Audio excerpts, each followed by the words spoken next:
pessoal, tudo bem? Hoje eu vou contar para vocês como foram os treinos livres e classificatórios para o GP de Nürburgring de 1985 e já vou começar esse vídeo com o assunto da capa, as negociações entre Nelson Piquet e Bernie Ecclestone. Essas negociações aconteceram durante o GP de Nürburgring entre as atividades de pista. O Nelson fez uma proposta muito alta para os padrões da Fórmula 1 da época.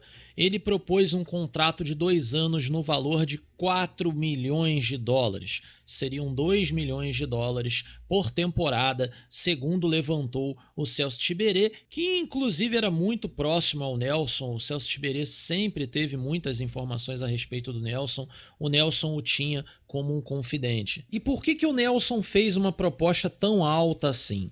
Segundo Tom Bauer, são dois os motivos. O primeiro motivo é que o Nelson estava extremamente insatisfeito com a Brabham.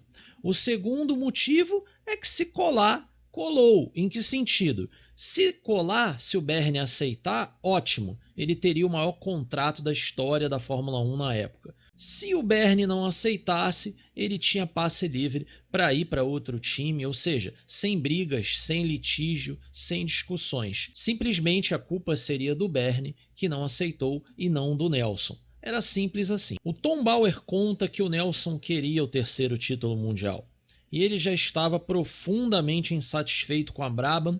Ele via no Bernie Ecclestone o fato de ele estar largando o time de mão e ele começa inclusive a ver isso também no Gordon Murray. As atitudes dos dois começam a demonstrar isso para o Nelson.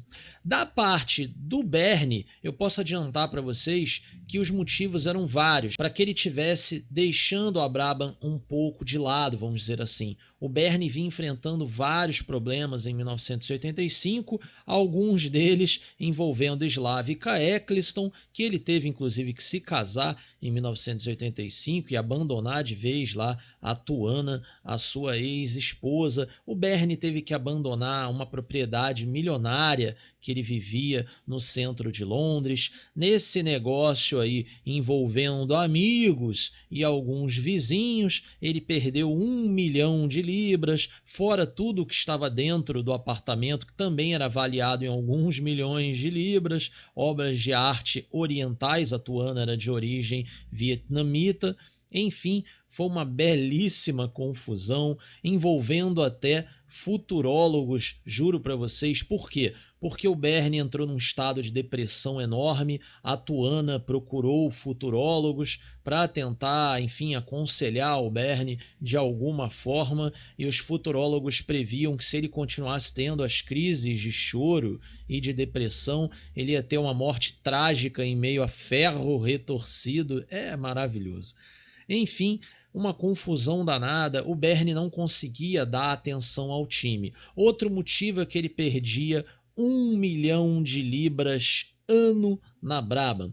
E aí cada ano o investimento dele era menor, ele fechava as contas com dinheiro pessoal. Por isso, por exemplo, ele aceitou a Pirelli para 1985, porque a Pirelli cedeu os pneus totalmente de graça. Então era um dinheiro aí que o Bernie estava economizando. Ele não queria mais despejar dinheiro pessoal no time. A Brabham dava prejuízos, enquanto a Fórmula 1 dava lucros. Então ele cada vez mais se concentrou na Fórmula 1, ao invés de se concentrar na Brabham. E ainda tinha a vida pessoal dele extremamente conturbada nessa época. Ele se casou sem ninguém saber. Foi uma confusão danada. Se casou contra a vontade, inclusive, por pura pressão da Slavika Ecclestone. Enfim, ele teve um ano terrível e isso se reflete na Brabham. Ele não estava conseguindo atuar no time como ele atuava antigamente. Da parte do Gordon Murray,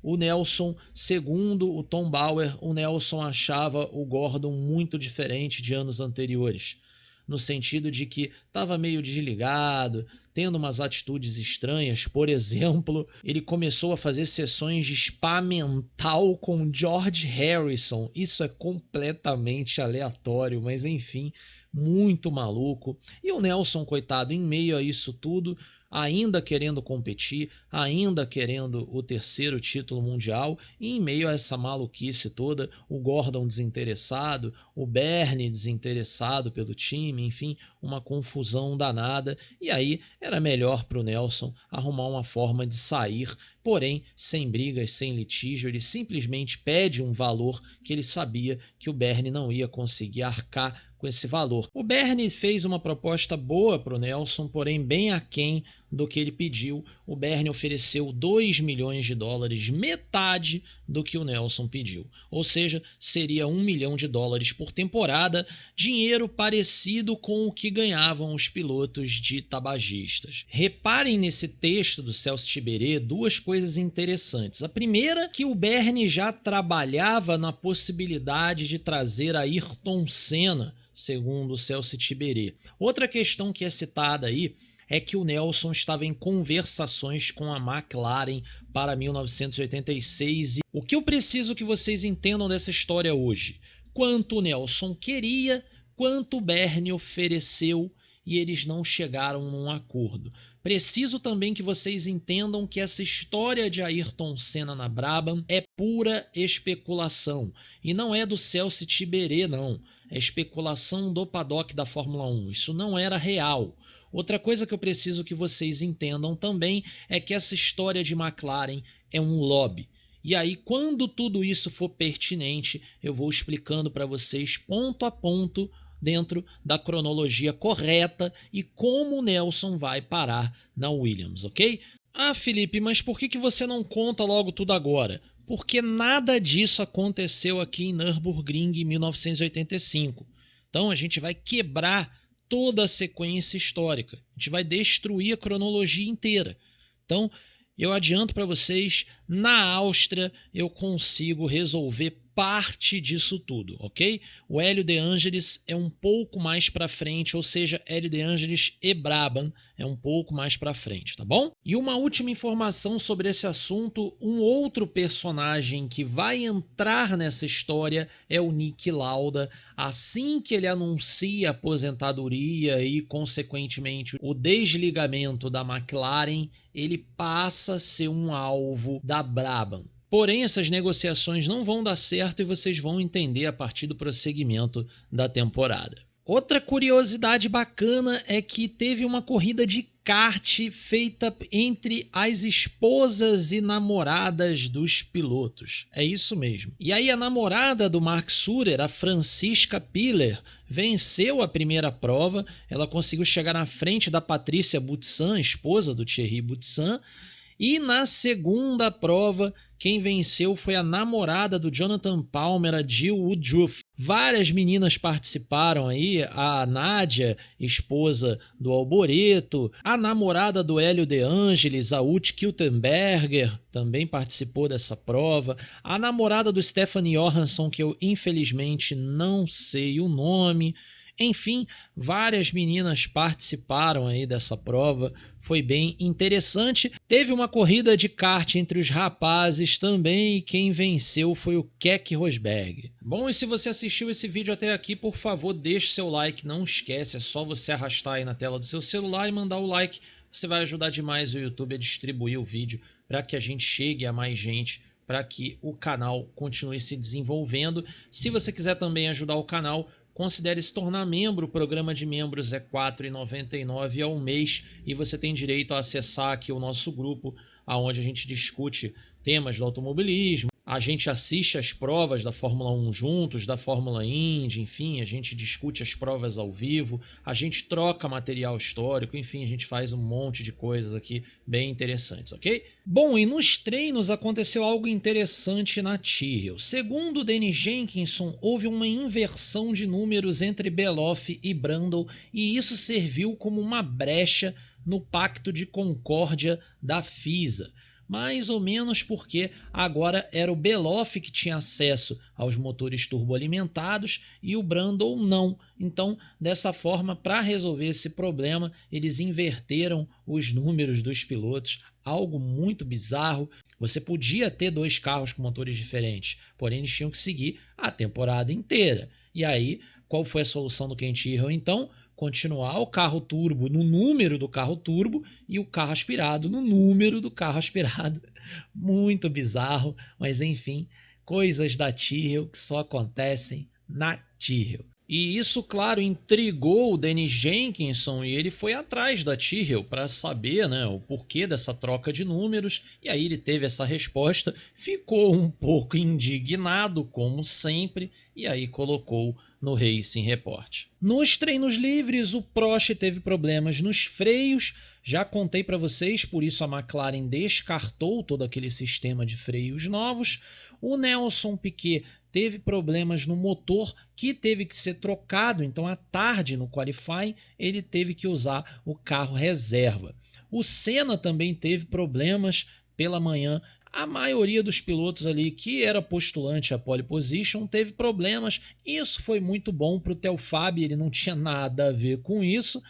O Senna virou o melhor tempo no início da sessão na sexta tarde, todo mundo com medo da chuva, e aí todo mundo partiu logo para a pista para cravar tempos na pista seca.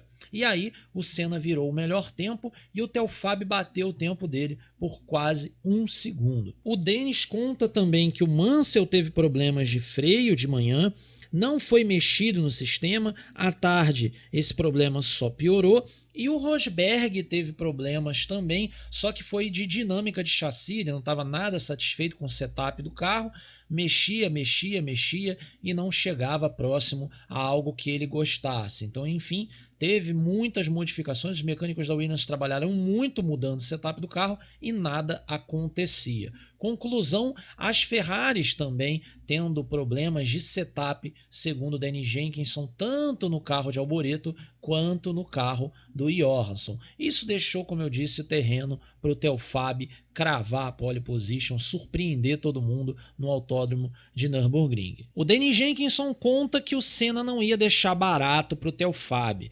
Ele estava parado nos boxes, vendo nos monitores a sessão, esperando que as coisas acontecessem. Enquanto isso, o carro dele estava sem os pneus dianteiros, segundo o Dennis Jenkinson, porque eles estavam nos cobertores elétricos no fundo do boxe aquecendo. Que assim que a equipe dá o sinal para sair, os pneus foram colocados, ligaram o motor Renault. Quando ele foi sair, o motor morreu. Eles perderam um tempão para conseguir religar o motor. Obviamente que os pneus esfriaram, mas isso era o de menos ali naquele momento. Eles demoraram um tempão para religar o motor. Quando religaram, ele estava falhando muito. O Dennis Jenkinson conta que o Ayrton quis sair mesmo assim e diz que os giros do motor Renault não passaram de 9.000 durante toda a volta. Ele com 9.000 giros, ele diz que foi impossível para o Ayrton tentar qualquer coisa naquela volta, ou seja, a pole era do Telfab. Ah, Felipe, mas eles descobriram o que aconteceu com o motor Renault? Sim, o Jenkinson sempre descobre. Segundo o Dennis Jenkinson, a Renault descobriu que um anel de vedação escapou, entrou dentro da bomba de combustível e enlouqueceu todo o equipamento. Enfim, por isso o carro falhava, a hora pegava, a hora falhava de novo e ficava maluco. Enfim, era bomba de combustível com problemas. Aí o Dennis Jenkinson conta que Piquet, Prost, Rosberg, Mansell, enfim, Johansson, Alboreto, todos foram para a pista para tentar bater esse tempo do Telfab, porém, como eu disse, muitos deles tendo problemas de setup nos seus carros, alguns tendo problemas mecânicos, eles não conseguiram. E aí o Dennis Jenkinson brinca terminando que a sorridente Toleman colocou o gato entre os pombos, fecha aspas. Eu associei na hora a obra de Agatha Christie, né? Ela tem um livro de mesmo nome e que é bem isso aí mesmo. Lá a gente tem que descobrir a relação entre assassinatos e um ladrão de joias que ficava num quarto ao lado de duas meninas que traziam joias do Oriente. E aqui a gente tinha de descobrir quem ia fazer a pole position e não foi nenhum pombo, vamos dizer assim. A pole foi feita por um gato, foi uma grande surpresa a pole position, por isso a associação do Dennis Jenkinson à obra de Agatha Christie. A Renault, não falei muito dela aqui, o Ulrich teve um momento espetacular no qualifying da sexta, onde ele quebra a suspensão traseira e gira em altíssima velocidade, porém, segundo Jenkinson, por sorte, ele não bateu em nada, porque senão a coisa ia ser séria. Quem também teve problemas foi Hélio De Angelis, e os problemas do Hélio foram de quebra no semi-eixo. O Danny Jenkinson não informa o lado que deu o problema. Gravem isso, porque vai ser exatamente isso a causa do abandono do Ayrton no domingo na corrida, tá bom? E o Hélio De Angelis teve esse abandono no carro reserva, porque o carro titular já não estava funcionando bem também. Enfim, era a Lotus com muitos problemas. Os carros da Renault, no geral, não tendo muito desempenho no Nürburgring ainda por conta dessas muitas falhas o tempo todo. O Pierre-Louis de Martini da Minardi explodiu um motor na sexta de manhã, e aí ele pegou o carro reserva e bateu o carro reserva, deu perda total no carro reserva. Conclusão, ele não tinha carro para fazer o qualifying de sexta tarde, por isso ele aparece sem tempos. Mas aí vocês podem estar se perguntando: Felipe, mas e no sábado? O que aconteceu que ninguém conseguiu bater o tempo do Telfab? Todo mundo continuou com problemas nos carros? Não. A resposta é que no sábado, já no início da manhã, começou a chover, e a chuva ia, parava. E aí o que aconteceu? 13 horas na hora do qualifying da tarde, despencou um toró que vocês não têm ideia. Enfim, quase ninguém andou na pista, e os que andaram com pneus de chuva. Alguns chefes de equipe nem deixaram seus pilotos irem para a pista, que foi o caso do Gordon Murray, que não deixou o Nelson ir para a pista. Ainda deu entrevistas dizendo que a única coisa que ele ia conseguir deixando o Nelson ir para a pista era ou perder o piloto num acidente ou perder o carro num acidente. Não faria nenhum sentido o piloto ir para a pista naquelas condições, sendo que ele já tinha tempo da sexta-feira em condições de tempo seco. O Danny Jenkinson conta que houve uma comemoração enorme na Toleman em função da pole position. Vários funcionários, ex-funcionários, ex-pilotos, muita gente apareceu para confraternizar ali com a Toleman. A nota triste aí dessa história é que o Rory Byrne, segundo Danny Jenkinson, um homem que desenhou esse TG185, né, e muitos outros carros da Toleman e depois também da Benetton, não estava em Nürburgring. Ele estava muito doente nessa época e não pôde ir no autódromo. Não viu o seu carro largando na primeira posição. Segundo Danny Jenkinson, quem assumiu a função do Rory Byrne lá em Nürburgring foi o Pete Simons, ele que assumiu tudo, ou seja, ele continuava no time. Estranho é que já há alguns GPs que eu não ouço mais falar de Alex Howkred. Eu já tinha até comentado, inclusive, com os membros aqui do canal lá no nosso grupo. Quem responde agora como team principal da Toleman é o Peter Collins. Vocês têm visto isso já em algumas entrevistas que eu tenho colocado aqui no canal com relação a testes do Moreno,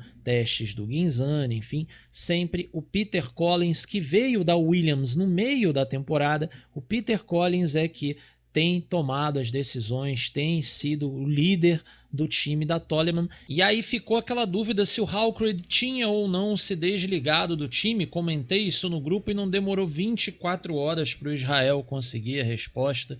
Enfim, Israel, obrigado. Era o que eu imaginava, você lembra, eu falei nos áudios. A entrada da Benetton como patrocínio, e aí mais tardiamente quando a Benetton compra o time, isso praticamente deu fim à carreira de team principal do Alex Howkred, né? Todo o staff de comando da Toleman foi modificado, enfim, e isso fez com que o Peter Collins aparecesse no time. Uma última informação sobre a Toleman é que o Telfab viveu aí uma experiência de ir do céu ao inferno. Após ter feito a pole position na sexta, no sábado a equipe colocou ele na pista molhada, o piloto bateu, deu com a cabeça no volante do carro e isso o deixou inconsciente durante algum tempo, deu um susto em todo mundo, mas foi tudo bem, saiu ileso o Telfab. Quem não saiu ileso dessa história foi o TG185, enfim, ele acabou com o carro. Bom, e agora eu queria levar vocês para o GP de Silverstone mais uma vez.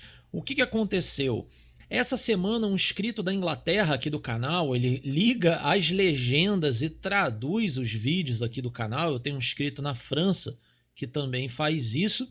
E esse inscrito da Inglaterra, o Anthony Roberts, ele me mandou a Autosport da semana seguinte ao GP de Silverstone, que tinha na capa as 24 horas de Spa. Não confundir, ok? Com os 1000 quilômetros de Spa, lá do WSC, a corrida do Grupo C, onde morreu Stefan Beloff. Não é essa prova. O que eu tô querendo explicar para vocês é que nesta edição da Autosport que esse inscrito me mandou, o Peter Warr explica a causa do abandono do Senna igualzinho no livro e dá também detalhes que ele não deu no livro, até porque ele conta uma semana depois do ocorrido e não 30 e tantos anos, ok? Então ele dá mais detalhes, inclusive. A única diferença que existe do livro para a revista uma semana depois é que o Peter trocou o lado do escapamento que deu o problema no sensor. Então, enfim, isso é completamente compreensível, visto que se passaram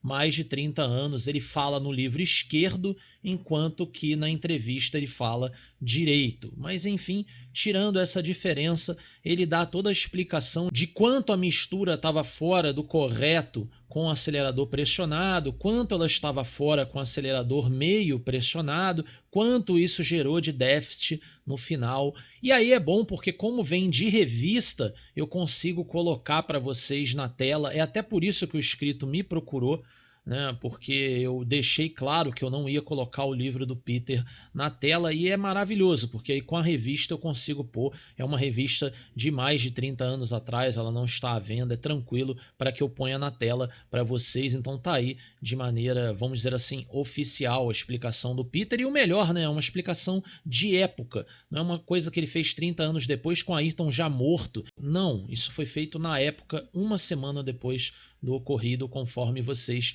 estão vendo aí. Outra questão interessante, e aí eu vou envolver Dennis Jenkinson, esta edição da Autosport Magazine, enfim, vou envolver algumas coisas aí, é que todos os carros Renault ficaram sem combustível na última volta.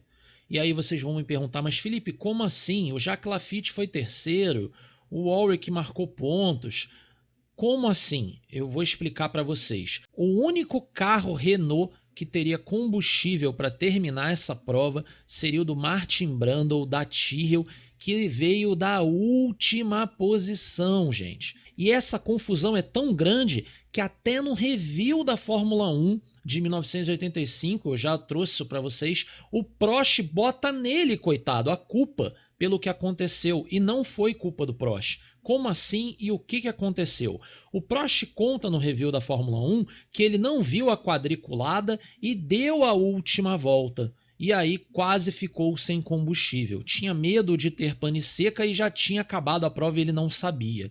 O que o Prost não sabe dessa história é que a direção de prova deu a bandeirada uma volta antes do correto. Juro por Deus a vocês que isso aconteceu. Inclusive, é muito engraçado porque isso não aparece no review da Autosport Magazine, porque ele foi feito no dia da prova e foi para as bancas dias depois da corrida. Porém, no review do Dennis Jenkinson, que foi feito meses depois da corrida, o Jenkinson indignado com a direção de prova por ter eliminado uma volta da prova, e ele foi procurar saber o porquê disso e simplesmente disseram para ele: erramos, Dennis, erramos, contamos errado a quantidade de voltas, o Derek Ongaro deu a bandeirada antes. Infelizmente, gente, foi isso que aconteceu. E por que infelizmente?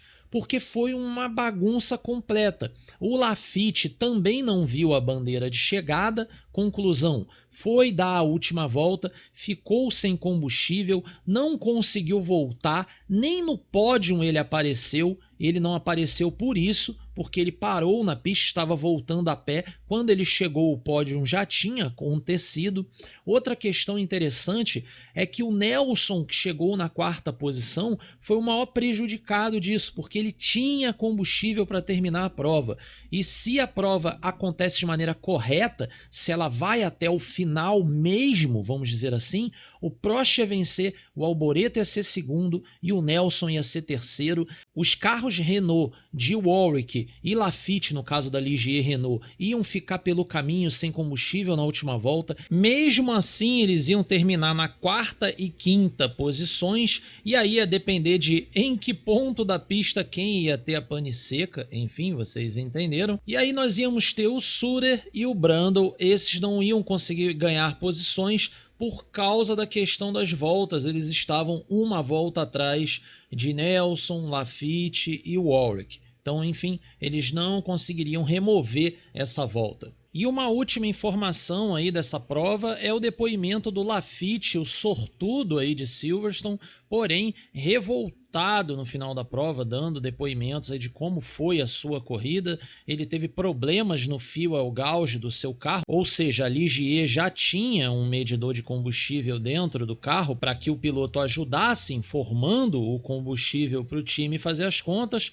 e aí o Lafitte conta que ele teve problemas nesse medidor, e aí a prova inteira dele foi um voo cego também.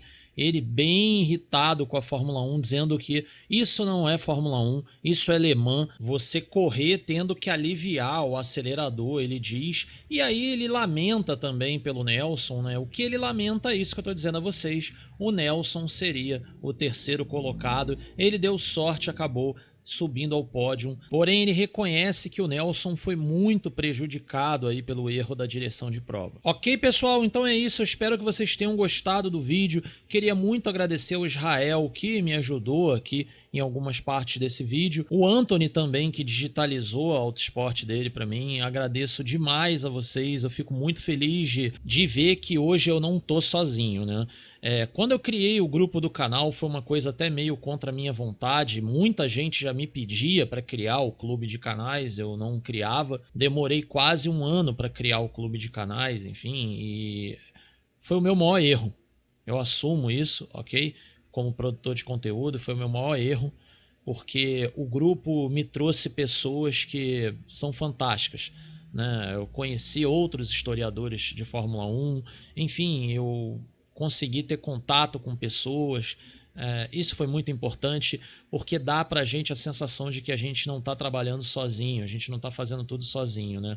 Existem outras pessoas que podem ajudar, podem colaborar, querem fazer isso, enfim, isso é demais. Eu agradeço demais a cada um de vocês que faz com que isso aqui aconteça. Hoje eu posso falar tranquilamente, o Automobilismo Brasil não é mais uma obra de um homem só. Isso acontecia até um tempo atrás e não é mais assim. Sempre tem gente colaborando comigo de alguma forma, né? Ou cedendo material, ou ajudando com a pesquisa de alguma parte que eu preciso e peço, né? Porque às vezes eu não tenho material e sempre alguém nesse grupo tem. É inacreditável. E às vezes acontecem essas surpresas, né? Uma pessoa do outro lado do mundo traduz os seus vídeos, você nem sabe disso, e a pessoa tem algo que você precisa muito e ela entra em contato contigo e te manda. É incrível. Bom, eu espero que vocês tenham gostado do vídeo. Eu agradeço demais a todos os membros, repito mais uma vez, ok? E a gente se vê semana que vem com o GP de Nürburgring de 1985. Então até lá.